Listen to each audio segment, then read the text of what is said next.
great pleasure, an honor for me to be with you here today for a number of reasons. One is that my grandmother left Barbados in 1917. She was a nurse, a dietitian, and she went to America and she married an African American in the city of Boston, Massachusetts, and my mother was the child. And I knew my grandmother, and she used to tell us about Barbados, and she emphasized education. And that affected my mother and my grandmother and my aunt. My mother, before she passed away, got a master's in education. And my aunt was one of the first black women to graduate from Boston University. This is back in the 1950s. And so that feeling for education, that feeling for knowledge, is something that has affected me in many parts of my life. So I wanted to share some of this information with you today, and to talk to you not as an intellectual and high language and whatever. I want to go straight to the point. Because the generation you live in is different than any other generation before. Because of digital technology, people are able to make what is true appear to be false, and to make what is false appear to be true. So, as a student, and when you grow up, and even as a person just living in this world, you have to become like an investigative journalist. You have to be able, like Sherlock Holmes, in order to find out information. Don't accept the hype. That's what we say in America. Don't follow things that are just given to you, even if it's in a book. Challenge it.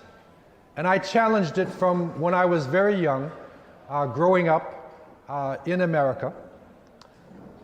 They taught me, and you probably heard of this before, that Christopher Columbus discovered America in 1492. And this is part of the information that's been given in the history book. This is one of the main historical dates you'll find in history books. Before I go into this though, in 1926, an African American historian named Carter G. Woodson, he looked at the books, he looked at the curriculum, and he realized that African people, among others, were not being mentioned very often in the history books, or a distorted image was being given. So he started what is called Black History Week. He did it it was eventually changed into a month, and he chose February. And it may sound strange to be studying Africa and black people in February, because it's the shortest month of the year, and it's the coldest, right, in the north. Why did he do that? Because Abraham Lincoln, who was the president who signed, the Declaration of Independence, this Emancipation Proclamation, freeing the enslaved Africans in America. He was born in February. Also, Frederick Douglass was born in February. So February was chosen for what is called Black History Month. And in 1976, the US government adopted this as a special time to look at African history, and in 1995, the Canadian government dedicated this. But you would say, what is the purpose of this? We already have history books. They told me Columbus discovered America in 1492. And I traveled around to different parts of the world. I went to China. I went deep in South America.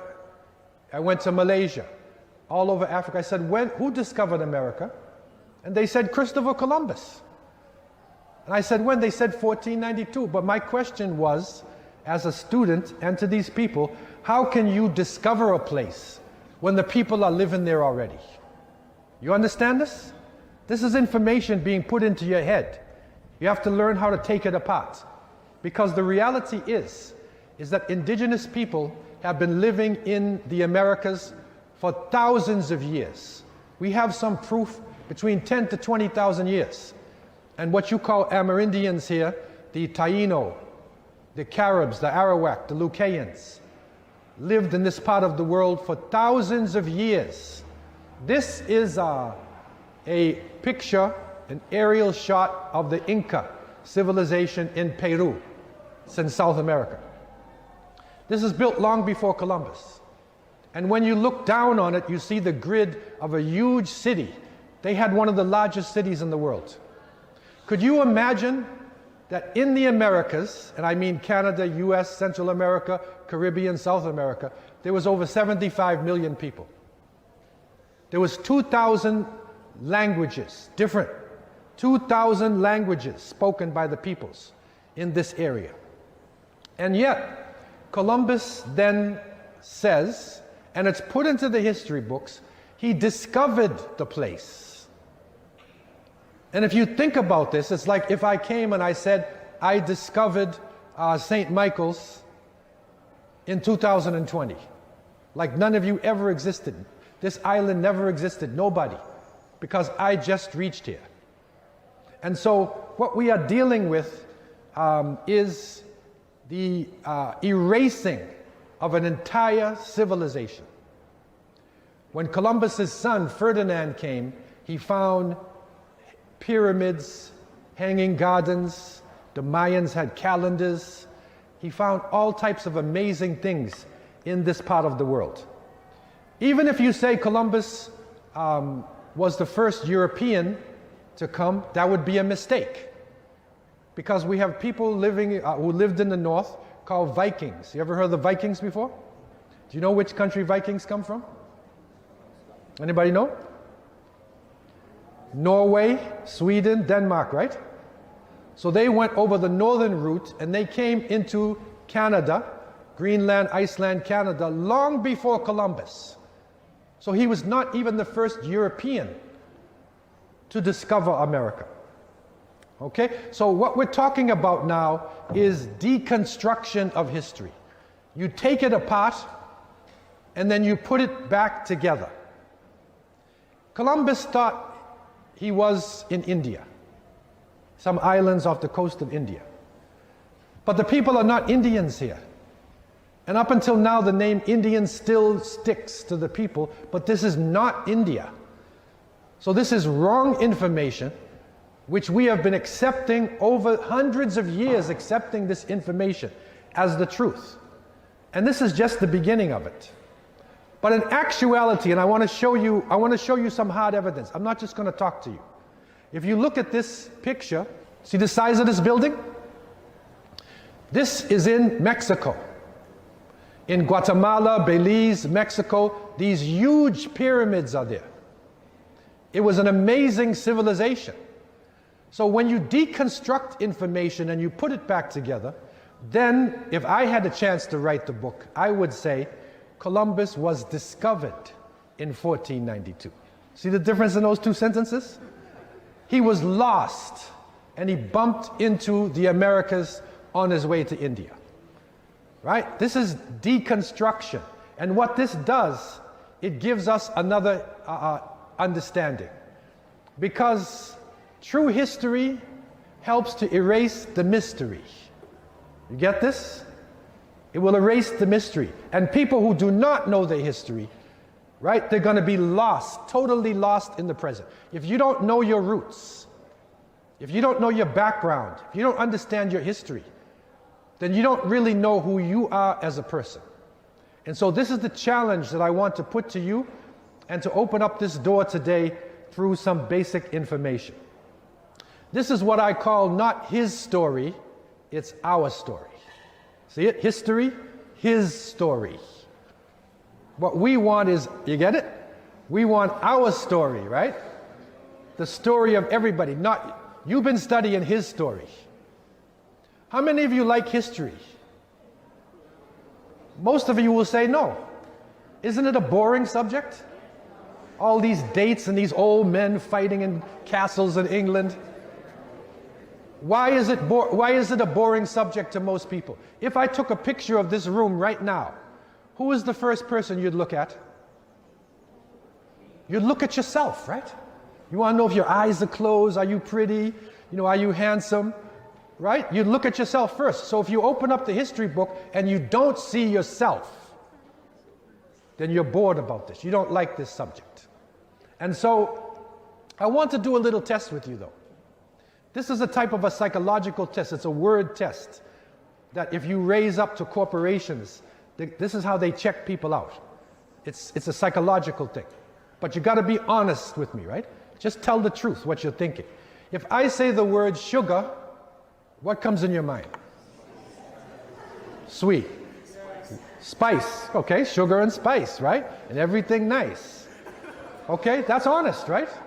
If I say fire, what comes in your mind? Hot. If I say ice, if I say Africa, one at a time, black, what else? Be honest now, what comes in your mind? Poor, what else? Poverty, what else? Fighting. And then most people start talking about animals. Hippo, elephants, lions. This is your image of Africa. And in the history books, they depicted Africa as a backward, dark place. Savages. You ever heard of Tarzan before? And Tarzan, he becomes the king of the jungle, right? This is the image that we're given of Africa, savage, backward people. I wanted to challenge this. Number one, when you study geography, you're going to see some major distortions that happen. This is a map of Africa, and most of the maps that you have in your book is the Gerhard Mercator map. And the Mercator map, which is written a few centuries ago, this map distorts the world. It makes Europe big, and it makes Africa smaller. But the reality is, if you go to what is called Peters projection, which is taken by an actual picture of the Earth itself, you will see that Africa is a huge continent. Africa is so large, you can put India and China into Africa, and you still have space. See how big that is? Do you understand how big that is? Then you can take all of the European countries who conquered Africa, and you can put them inside too, and you still got space. So it's a distortion, because if in your mind your country is small, they want to make you think small, and the other country is big, Europe is bigger, so they're bigger than you. It's a psychological thing. So the Peters projection is the proper map to get the proper map of Africa itself. What about the history of Africa? I traveled to Africa. I traveled throughout Africa to 20 African countries. And when I traveled into Egypt, I found some amazing information. This is what is called the Nemer plate, or the Menes plate. Okay? This is the leader of ancient Egypt. And what you got to realize, if you look back, this here is Egypt. Can you see my pointer? That's the Sudan. And you would think, if you look at the map, that the Nile River, see the Nile River here? You'd think it flows from north to south, but it actually flows from south north. Because the mountains are in Uganda and Ethiopia and Kenya. So the mountain is actually south, and it's flowing north, right? And the civilization also went from south to north. In 3200 BC, Menes united Upper and Lower Egypt. He united what is now the Sudan and Egypt, 3200 BC. Now fix your minds now. We're in AD, right? You got to go back to 0, and you got to start counting backwards. So 3200 BC, he made a united country. And this is an actual bust, an actual sculpture of Menes himself. This is the ancient Egyptians. The ancient Egyptians were African people. Look at Menes' face closely. Take his cap off, put a baseball cap on him, and he looks like he's from Christchurch. Am I telling a lie? Look at his face. You know this, brother. This is the Pharaoh of Egypt. You understand? Now, what is important about this? Remember what the European historian said? Africa never did anything. It's a backward place. In 3100, they had the first writing system. It's called hieroglyphics. They had a writing system, 3100 BC. Then they built the step pyramid, 2650 BC. They built this building here. Now, okay, it's just a building, but it's still standing up until today.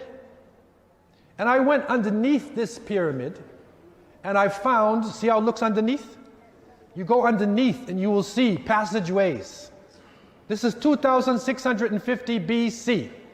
If you add 2020 to that, you're talking over 4,000, maybe 600 plus years. If you have a building in Barbados 100 years old, it's a national monument, right? It's a historical building. This is 4,000 years old, and it's still there. The ancient Egyptians were doing brain surgery, right? We found this down below the pyramids. They had an amazing civilization. But I said, I want to take it a step further. So I left the area of Saqqara, and I went to another area in Egypt called Giza. And as you're walking in Giza, see the town? Then you see this huge structure in the back. This is called the Great Pyramid of Giza. And what is important about this pyramid, and this is how it looks when people going through the desert. What's important about this pyramid here is this. Number one, it was built for this pharaoh whose name was Khufu. Look at his face closely. Put a baseball cap on him. Where did he come from? St. Thomas. Where did he come from? Look at his face closely. Seriously. What is important about this? What is important about the fact that this is an African person? It's important because this pyramid was the largest building in the world until the 19th century. Tallest, right? It was the tallest building on earth. Try to understand this. Till the 1800s, right? No human being ever built a building of this size. In one structure, it has 2,300,000 blocks of granite. Granite is a tough stone. Some of these blocks weigh 2.5 tons. Look at this building closely. The corner of the building is perfect right angles. The corners face north, south, east, and west. The difference between the length of one side and the length of another side, they measured it. You know what the difference was between one side and another? 8 inches. Only 8 inches. Huge stones. Look at the size of these stones. And some of them weigh 2.1 tons. This stone here, see the size of the stone? That person, by the way, is me. That's me. You see? So now you get a real live scale model, right? That's me. Okay? Like, look at the size of this. You see? How do they do this? There's no slaves, put it on their head and carry it. You can't carry a stone like this. You have to understand physics and math. You have to have an unbelievable understanding. But you know what's the strange thing about this? We were taught that math, modern math, started with the Greeks.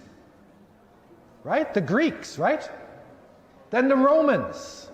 But Greek civilization did not start until 800 BC, which means that's almost 1,500 years or more after this was built. And the original Greeks, they were not racist people. The Greeks were honest, and they said, we got our civilization from the Egyptians. They were dark-skinned people with curly hair. They had no problem. Okay? Look at the size of that building. You know what's interesting also? There's no cement in between the blocks.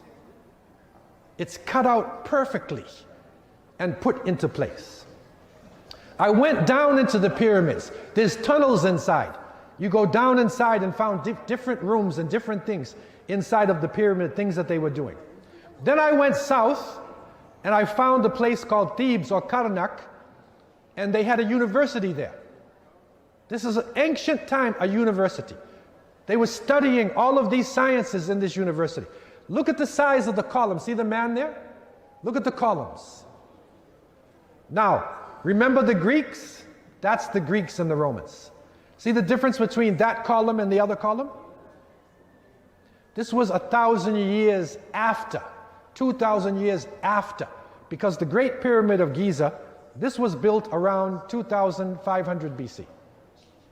That's the Great Pyramid, okay? So put your mind together. Try to get your facts together now about history, right? 3,200, Egypt is united. 3,100, writing system. 2,650, step pyramid. 2,500, approximately, Great Pyramid. Okay, now go down closer to zero, right? 2,500, 2,000, 1,800. Now the Greeks begin their civilization. Before that time, there was no major civilization in Greece, Rome, anywhere in Europe at that time. Okay? So now, if you're a racist, you got a problem with this. You got a problem. Because these are the Greek columns, and England itself, what is the greatest ancient structure? It's called Stonehenge. Compare this to the pyramids. See, this is what you don't get in the history books. Compare the two. And the one that was built by the black African people had the tallest building until the 19th century. They didn't put that in the history book. But you know, one historian came along and he said, I'll solve the problem. The aliens built it. And they flew down from Mars, outer space, landed on Earth, built the pyramid, and then flew back in space. You ever heard of that before? There's a movie called Stargate. Right? Stargate, right? Because black people couldn't have done this, because if you have a racist theory that nothing comes out of Africa, that Europe taught Africa, you got a problem now, because it's the opposite, right? It's the opposite. So you can't use a racist theory. And so, what is known by many people, this pharaoh here, his name was Ramses. And his grandson was the pharaoh around the time of Moses. Remember the prophet Moses? Remember the pharaoh chasing Moses and the water, he raised the staff and the water opened, right? The story of Moses. When did that happen? 1,525 BC. That's 2,000 years after it began. You see? So the pyramids were already there in the time of Moses. And Pharaoh is only a title, like president, prime minister. There were hundreds of pharaohs, literally hundreds of them. But Ramses had a problem. He wanted his face everywhere. So he put his face all over Egypt, and his ego problem, his grandson, by the time it reached his grandson, he thought he was God. And he wanted to be worshipped in the place of God. And that's where Moses opposed him. And he was saved by the Creator when he raised his staff and the water opened and Pharaoh was destroyed. But what is important, this large structure here, it's called obelisk. Obelisk.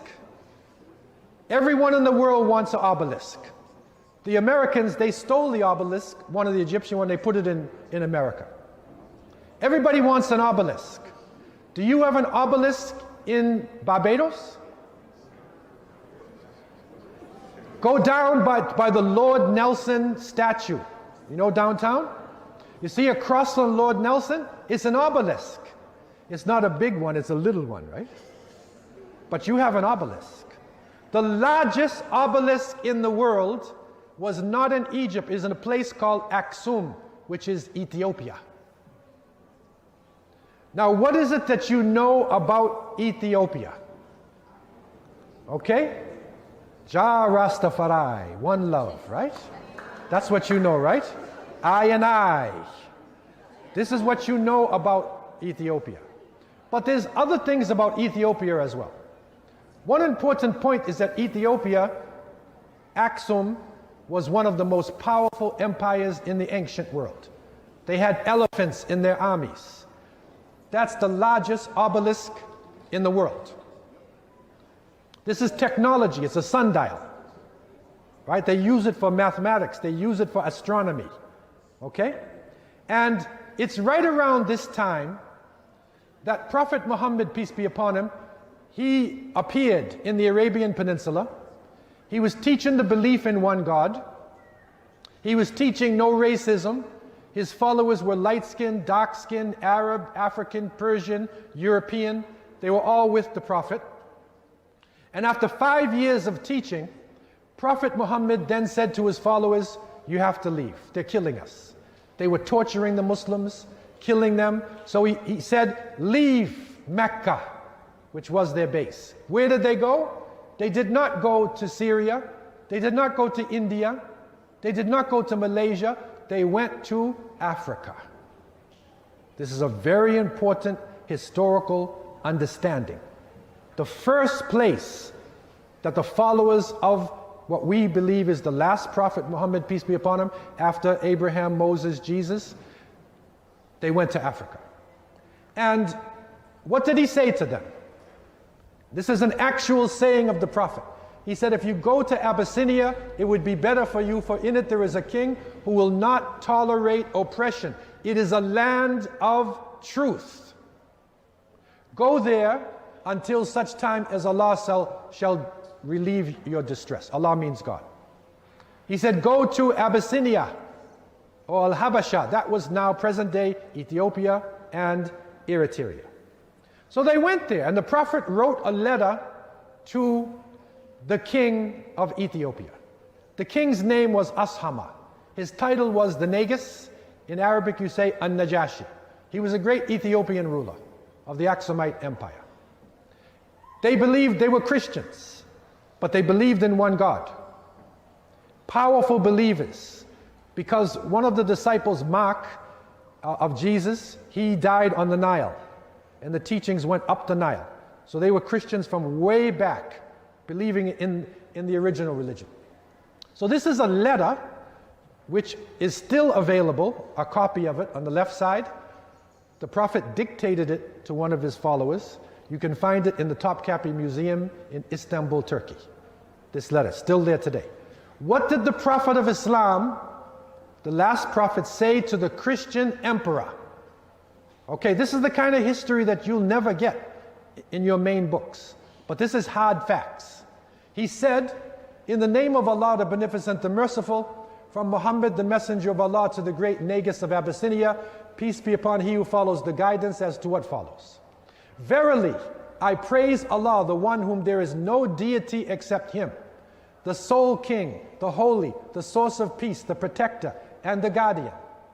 Then what did he say? This is important. He said, I bear witness that Jesus, the son of Maryam, meaning Mary, is the spirit belonging to Allah, and his word which he cast into the chaste and excellent virgin. She thus became pregnant by means of his spirit and his inspiration with Jesus, in the same manner that he created Adam with his hand. So what does that mean? You can't be a Muslim unless you accept that Mary was a virgin and that Jesus was born in a divine conception. Who believes in this outside of Christians? Nobody. But people didn't understand. It is a key point in Islamic belief. This is the letter that he wrote to the emperor. Then he said, verily I invite you to Allah, the one who has no partner, and to friendship, continuity, and government in obedience to him. I invite you to follow me and have absolute certainty with what I have come with. Verily, I am the messenger of Allah. I invite you and your government forces to Allah, the mighty, the majestic. Thus I have delivered the message and given you counsel. Therefore accept my counsel. Peace be upon he who follows the guidance. The Najashi Ashama, he accepted the letter, and he gave sanctuary to the Muslims who were running away from the idol worshippers who were killing them in Mecca. So it was a unity between Christian and Muslim. You see? Complete unity. And Ashama said there's no difference between our religion. Actually, according to what we're taught, Ashama Najashi, he became a Muslim before he died. And this is where he's buried, in Negash in Ethiopia. There are 15 of the companions of Prophet Muhammad buried with him there in Ethiopia. Okay? So now, Africa itself. What happened to the followers of the Prophet Muhammad, peace be upon him? This green here is the spread of Islam within 100 years. They found a place in the north, today you call Tunisia, they called it Ifriqiya. This is Arabic, Ifriqiya. And it meant in ancient times a sunny place. That is the first modern use of the word Africa. That's where a European map maker took this word Ifriqiya. He said the whole continent is Africa. Okay? That's something that you wouldn't learn in most history books. Then they started spreading their teachings, not by armies, but they spread it by migration, by trade, by wandering scholars, and people started to embrace Islam. But you know what they found? They found that below the Sahara Desert, see this desert here? Below there is what is called the Niger River. Here you have Senegal, Gambia, then you have Mali, right, present day. This Niger River, below the river was the largest active gold mine in the world.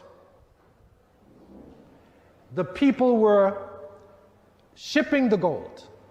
So the Muslims made trade routes. This is one of the ancient towns. This is Ghana, ancient Ghana. They cover their face in the desert because of the Sahara Desert, the sand. So the men cover their face as they move through the desert. The scholars were there. Cities were built. Cities of countries of Takror, of Ghana, of Gao, later of Timbuktu. This is something from the fabled city of Timbuktu today. And I visited this area here. I'm bringing you information from this area. You see this picture with these scholars here? See that person there? That's me. That's me, sitting with the scholars. Okay? All of the scholars speak the Arabic language. It's an international language. The trade route going across the desert. It is the largest gold mine in the world. And because of this, the people were fabulously rich. Remember what we said about Africa? What was in our minds? Poor, right? I want you to Google some information, not right now, when you go back. Who was the richest man who ever lived? Google it. Rothschild, Rockefeller, Bill Gates. The richest person who ever lived was a person named Mansa Musa. I didn't write this. Go into Google and look. He was a black African Muslim king.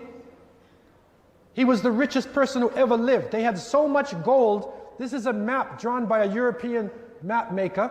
He probably didn't look like this, but they drew the map. You see his crown? It's all gold. You see the piece of gold is like a grapefruit. He made his pilgrimage to Mecca, like a Muslim does. He carried 72,000 people across the Sahara Desert. Look at this story here. This is an amazing story. You realize what a desert is? 72,000 people crossed the desert. 15,000 camels laden with gold. He changed the economy of every country that he reached. See this? This is an amazing story. That's the part of history that we should be studying. That's the knowledge. A movie should be made about this. But what are the movies we get now? X-Men, aliens, mutant creatures.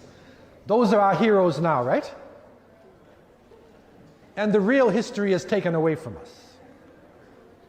When Mansa Musa came back from his pilgrimage, he used this gold and he brought scholars with him, architects, They built buildings, structures all over Central and West Africa. And he found a mysterious city, which was called Timbuktu. Has anybody ever heard the name Timbuktu before? Usually when they say Timbuktu, they say, oh, get lost, go to Timbuktu. Timbuktu means you're lost somewhere, right? Why is that? Because Timbuktu was considered the Shangri-La. It was a place where gold was all over the place. The people were fabulously rich, and they used their gold for book education. They were heavily into education. Timbuktu, just for those who want to really study history, you know who founded Timbuktu? It's a woman, her name was Baktu.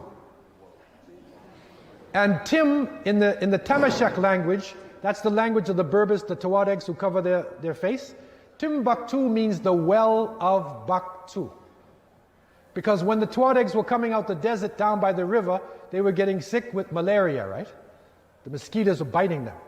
So she went about 12 kilometers, 8 miles north, and she dug a well. This is a reenactment of her well in Timbuktu right now today.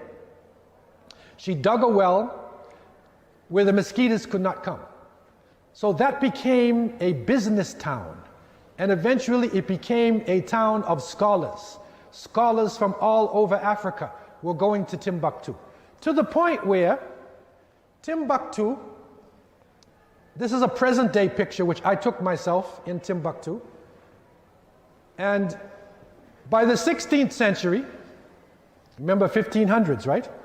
Timbuktu had 150 schools.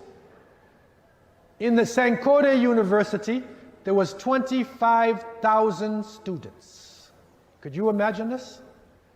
And I studied some African history books, Tariq al-Sudan by Asadi, and he said my uncle went for a cataract operation in a place called Jenne, which is close to Timbuktu, and it was successful.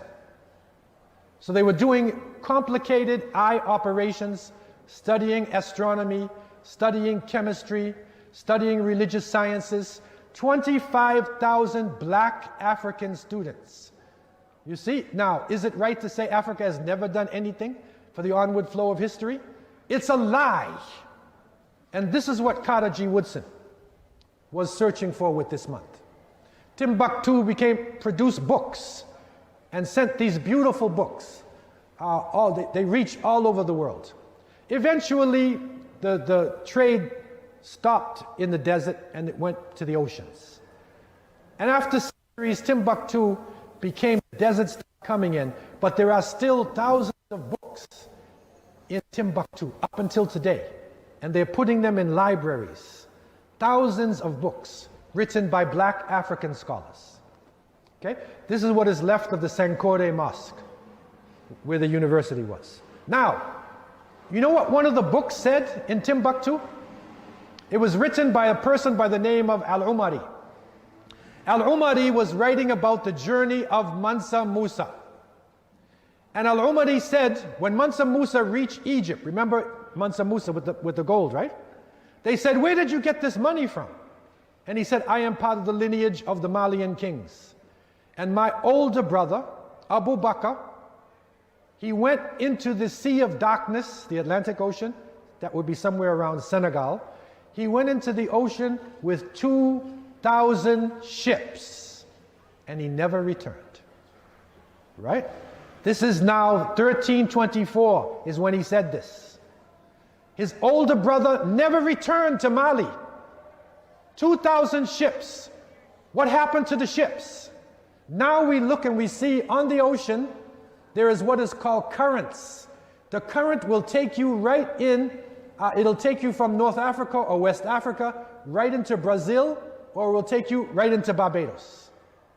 And to prove it, a Norwegian scientist named Thor Heyerdahl, he left, this is his boat, Ra II. He left from Safi, Morocco, and where did he land 50 years ago? Barbados. He landed here. This is the 50th anniversary of Thor Heyerdahl's journey. And God willing, in July, We want to have a celebration. The Norwegians are coming. We invited the Norwegians through. Hopefully they'll come to Barbados. They're going to go to Morocco, and they're going to talk about Thor Heyerdahl's journey. I visited Norway, and there's a museum, his boat's there. He also crossed the Pacific too, in another boat called Kon-Tiki. He's a very famous historian from Norway. What did he prove? He proved 2,000 ships. Mansa Abu Bakr. Mansa means king. He never went back. What happened to these people? We traced it. And I've given a book to St. Michael's to show you these actual reports and the words of the people. We traced it along Brazil, the Amazon River. So these Mandingo, Mande Muslims, okay, here we say Mandingo, they would say Mande or Mandinka. They traveled along the Amazon River. They went into Peru, into Central America, into the United States, long before Columbus. And when, these are their writings, their inscriptions that are there in Brazil. And when the Spanish came, they found black people already here. When Balboa came to Central America, he went to what was now the Taino indigenous Latino people. He met them. This is Balboa, the Spanish. And they said, on the Caribbean side, on that side, there's black people with beards. Don't go there. Right? So Balboa went north. All over Panama, Central America, they recognized African people before the Europeans came living in this region. The British called them Black Caribs. The name they use is Garifuna. You need to know Caribbean culture. Garifuna. The Garifuna, you find them in St. Vincent. I visited them in Belize. The British made a treaty with them and sent them to Belize. All along the Caribbean coast, you'll find people of African descent. Belize, Honduras, Costa Rica, Panama, Colombia, Venezuela. All along that side are African people. And they trace their lineage and their history before Columbus. So this is an amazing study that we are opening up and bringing to you. Another area which will bring it home now to what happened here, this is what is called the Atlantic slave trade. And it is this slave trade where political prisoners and African people were brought here to this part of the world in order to work on the plantations. These are the ports of call. And the Middle Passage was a terrible time. But I want to report to you today that the people did not submit to this. There was resistance. There was resistance in Africa, there was resistance on the boats, and there was resistance here.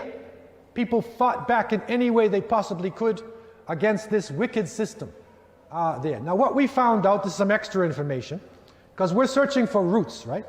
How do you find your roots? Because the people who were enslaved, they were not allowed to keep language. You couldn't keep your names. You couldn't keep your religion. You couldn't keep anything like this. But the Muslims were writing Arabic, and they wrote it down in different places, and now it's coming to the surface. So we're studying documents written by enslaved Africans during this period. So now we know about 1/3 of the enslaved Africans were Muslims. Now, how do we get this information? There are documents like this, eyewitness reports, autobiographies written here by the people. The first slaves that were brought from Senegal, Senegambians.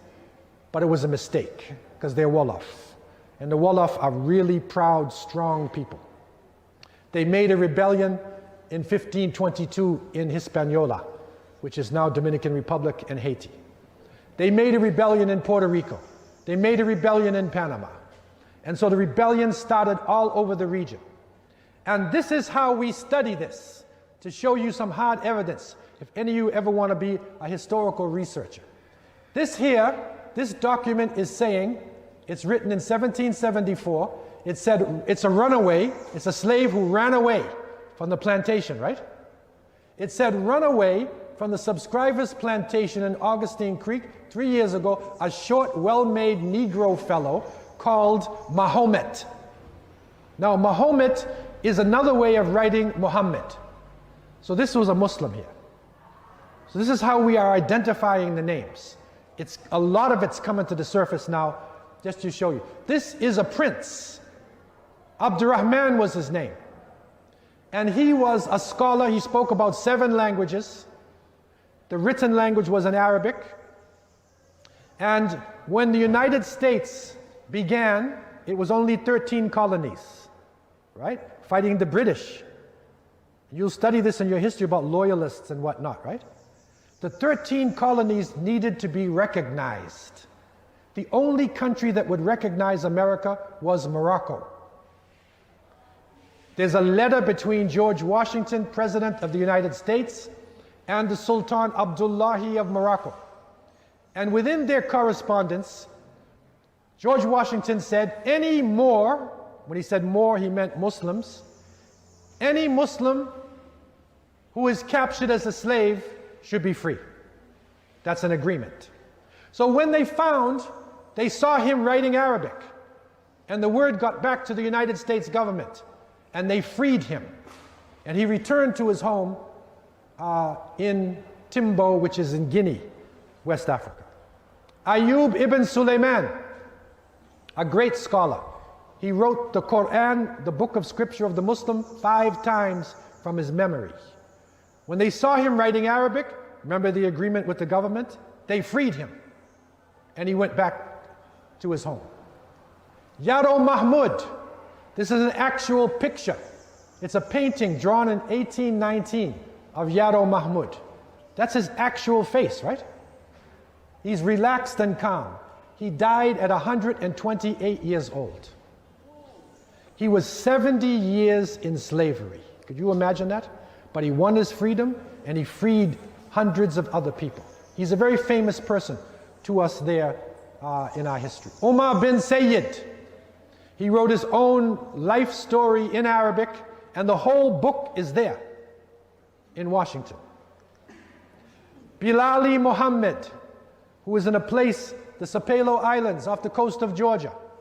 Saleh Bilali, captured at 14 in Jenne in Kiana, right? 60 years in slavery in Georgia.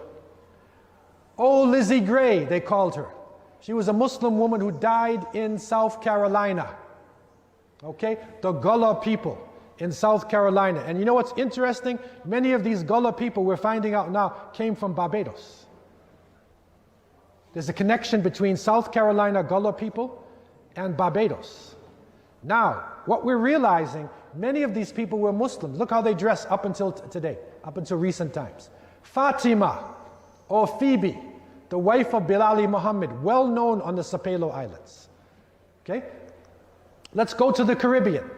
You know the great rebellion of Haiti, Toussaint Louverture. The rebellion was begun by a person named Macandal. He was what is called Marabout, which means a traveling scholar, and a man named Bookman.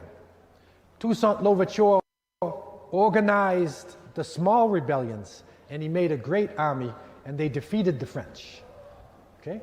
That's Macandal. He was a Muslim scholar. Muhammad Kaba from Buka in Malinki, Guinea. He was studying to be a judge. He was captured and he was taken to Jamaica. Look at his writings. Abu Bakr Siddiq. He was a scholar from where? Timbuktu. He was brought to Jamaica. And when the British magistrate Robert Madden came to Jamaica to oversee the change from slavery to indentured laborship, he found people speaking Arabic in Kingston. And they were writing to the countryside. And he said, what is this? He learned to speak Arabic because he was in Turkey and Syria. He said, what is this? And they said, we have our own societies here. Okay? So they were resisting, and revolts were coming up all over the region. There were revolts in Brazil. Look up the word Bahia. Bahia, Brazil, the revolt. You can get a book on this. It was such a huge slave revolt, so organized that the Portuguese said to them, here are some boats, go back home. And they took the boats and they went back to Nigeria. And when I visited Nigeria, I visited the Oba of the Yoruba, who is the leading religious figure, and he said there is a mosque in Lagos built by Brazilian ex-slaves. It's still here today. It's an amazing thing. So there's so many amazing stories of resistance. But the unfortunate thing is that the system of slavery was a brutal system. It took away name, it took away language, religion, it destroyed people's culture, forced another religion on us, changed our names to other names, something which was one of the most brutal forms of slavery in the history of humanity. But there was a legacy that happened. The legacy is coming to us, that amongst the enslaved Africans, there were scholars. They were leaders. Look at their writings. Abdurrahman, Yaro Mahmud, Umar bin Sayyid. These writings are coming up from Brazil. In Suriname, there was a big revolt. In Jamaica, the Maroons conquered the center of Jamaica, and they were never defeated by anybody. They have their freedom up until now. This is from the time of the Spanish. These documents are coming forward all over the place. This is part of our legacy here. It is a legacy of monotheism. These are the Muslim slaves. There were also Ashanti, Yoruba, Koromanti, Mandingo, Wolof, so many nations. But amongst the Muslims, they were known for Tawheed, which means oneness of God, Tahara, which means purity of mind, body, and spirit, and calling to righteousness and forbidding evil. That legacy still continues today. It still continues in a very famous African-American Muslim who is recognized today. His name is Malcolm X. Have you ever heard of Malcolm X before? You usually see him in a bow tie, but this is Malcolm X before he died. He's wearing the clothes of scholar. What does he have in his hand? A book. I want to give you a couple quotes of Malcolm. He said, education is our passport to the future. For tomorrow belongs to people who prepare for it today. He said, if you don't stand for something, you will fall for anything. You know what he said? You got to stand for something. He said, if you have no critics, you'll have no success. He said, people don't realize how a man's whole life can be changed by one book. So this is the legacy of Malcolm X, and these are some beginning thoughts in Black History Month, prepared for you. It is part of our returning to Barbados. I leave you in peace. Assalamu alaikum wa rahmatullah. Peace be upon you.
more to do than can ever be done. There's far too much to take in here, more to find than can ever be found. But the sun rolling high through the sapphire sky keeps great and small on the endless round. It's the circle of life, and it moves us all through despair and hope, through faith and love, till we find our place. For love happens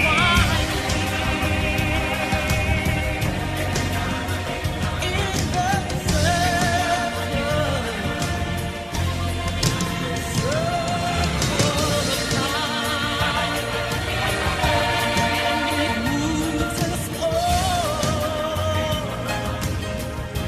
through despair and hope, through faith and love, till we find our place. For love happens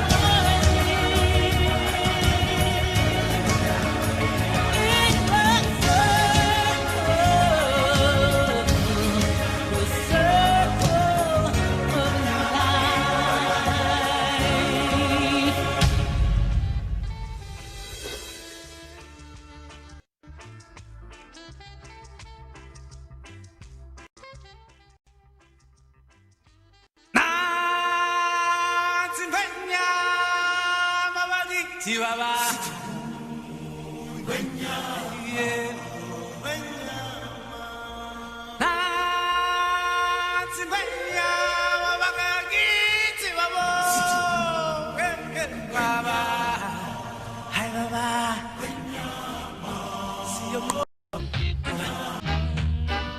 But it gets harder, soldier get longer, rude boy a weep and a wear, rude boy a weep and a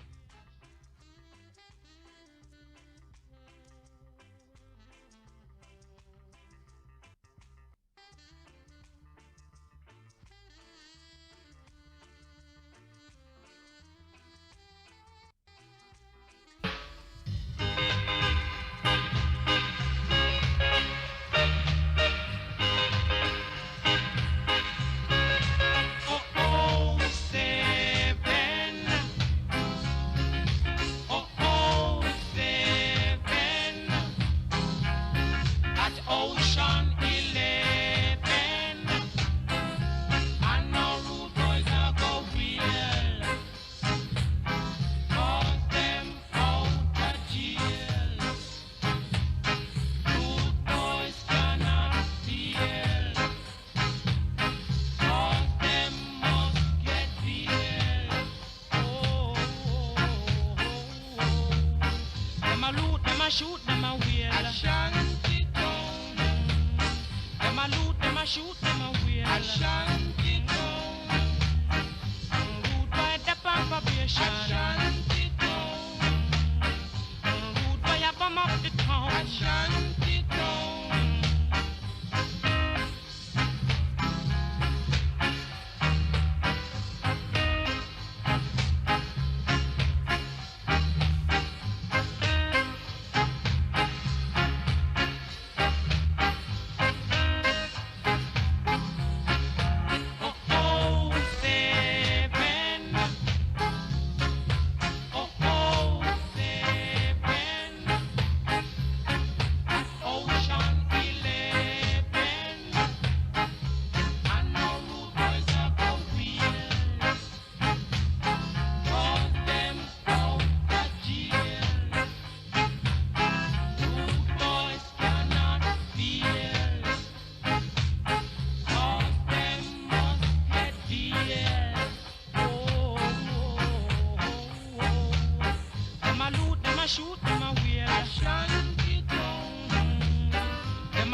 a shoot, them a wheel. Shanty town. Good by the pan probation. Shanty town. Good by a bomb of the town. Shanty town. But it get colder. Shanty town. Soldier get longer. Shanty town. Good by a weep and a wheel. Shanty town. Good by a weep and a wheel.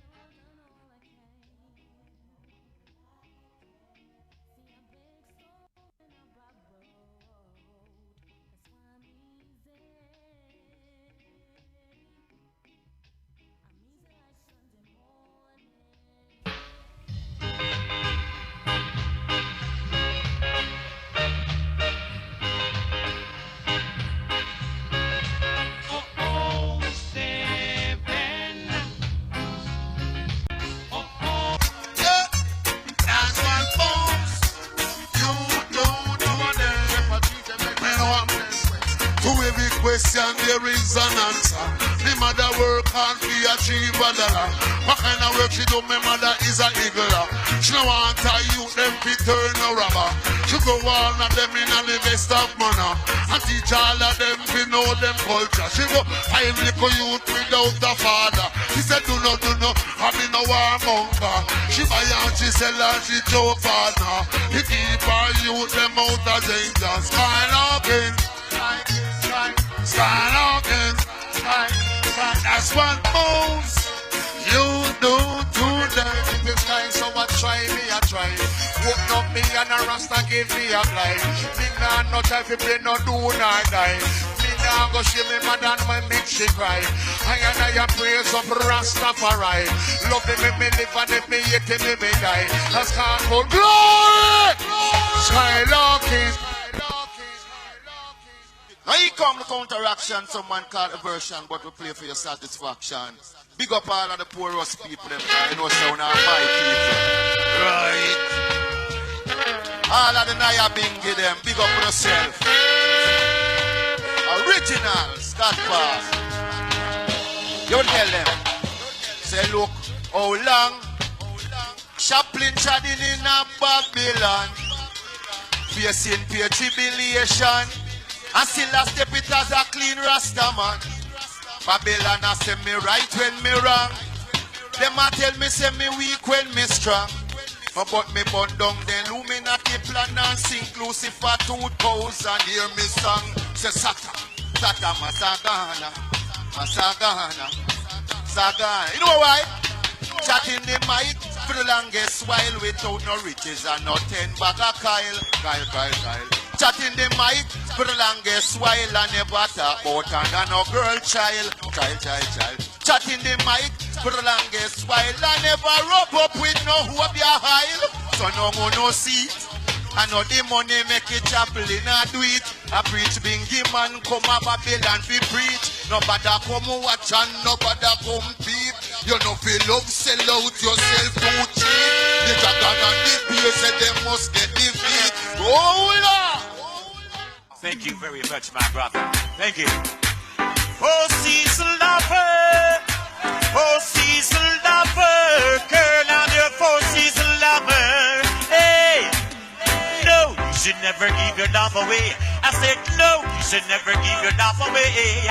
No, you should never give your love away. I said no, you should never give your love away. Say when the winter comes around and there's nobody to keep you warm, your girl, call me on your phone line and I will be there in no time. I'll be there to warm you up. Stick it do down day. I say the people business and mind your own. I say the people business, the people business alone. The people business and mind your own. The people business alone. The people business and mind your own. You in my way like a rolling stone. I like stick and stone. Then I break your bone. Hey, give me a glory, give me a glory, give me a glory. Baby, I beg you be true, yo. You make no man, no make nobody move. Ain't no fuss in no fighting. So baby, ain't no pinching, no moving. See you, baby, ain't no backstabbing, no robbing, no robbing. Ain't so West Black House, you not see drink much out.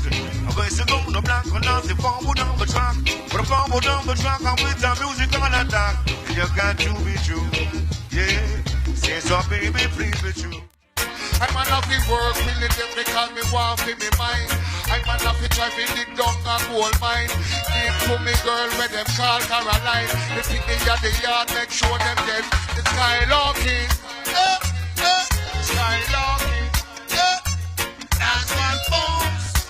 You don't know them. To every question there is an answer.